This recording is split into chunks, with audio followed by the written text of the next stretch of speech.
There will be spoilers ahead. Sup extros, I want to quickly analyze Ice, based on the short story with the same name written by Rich Larson. Also, I will be talking about details from the original short story that are not mentioned or covered in the episode. In Ice, we follow Sedgwick, an unmodded 16-year-old who belongs to a family of extros, who just moved to this colony world known as New Greenland. Oh, and by the way, extro is a term referring to anyone who's not originally from New Greenland, because basically everyone in this ice town is a native, making Sedgwick feel more like an outsider as he's probably the only unmodded kid in a million light years and he moved to a new town.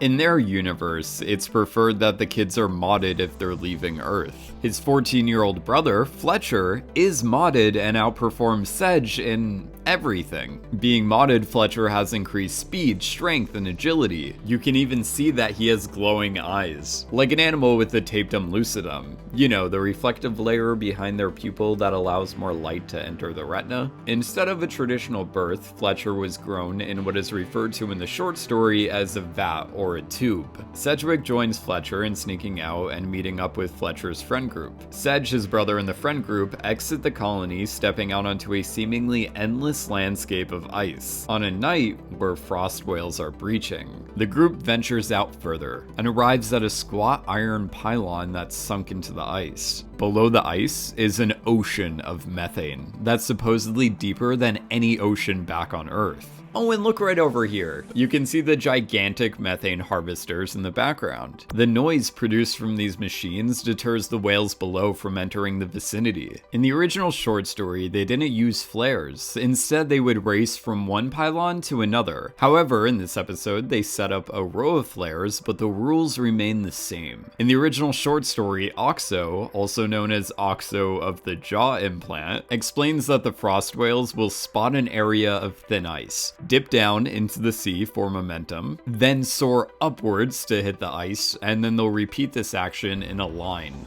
The whales will hit the surface a minimum of 7 times. Or as we find out later, the minimum could also be 6 times. This is clearly not a scientific fact, just a guess the group came up with from doing this before. On the first breach, the race begins, where they will run from the pylon to the end of the flares. Once the methane harvesters power down for the night, the first bioluminescent frost whale begins to breach, so they all run. Oh, and by the way, when Sedgwick is running from these frost whales, he says the word to himself. When doing so, he exhales and his frozen breath spells out the word.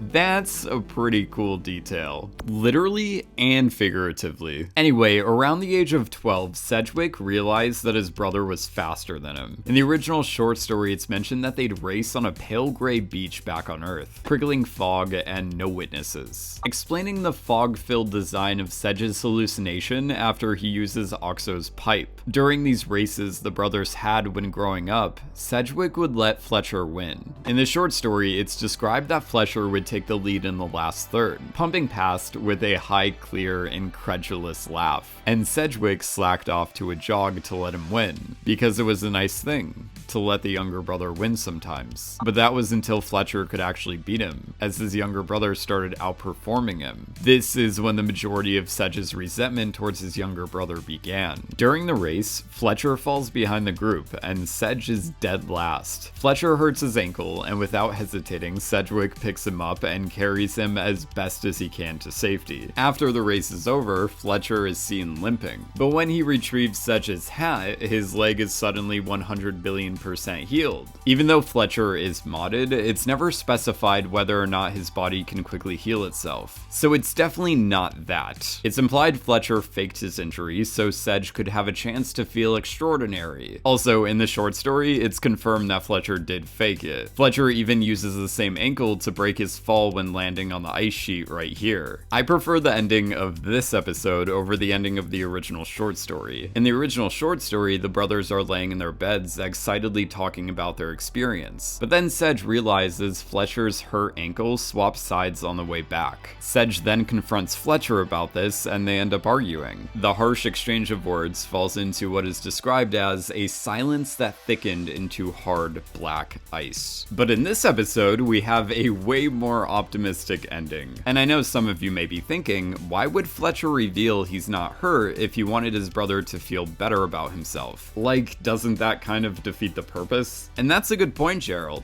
The suddenly healed leg reveals Fletcher cares about his brother as much as Sedge cared about Fletcher back on that foggy beach when they were younger. In fact, there were no witnesses on that beach, but Fletcher is willing to embarrass himself in front of his friends to let Sedge win. Fletcher gave Sedge the chance to prove that, even though he's unmodded, he still belongs. Those are all my thoughts on Ice. This is actually one of my favorite episodes of Volume 2. And if you want to see more Love, Death, and Robots analysis videos just like this one, comment below what episode you want me to analyze next. As always, thank you so much for watching, and I'll see you in my next Love, Death, and Robots video.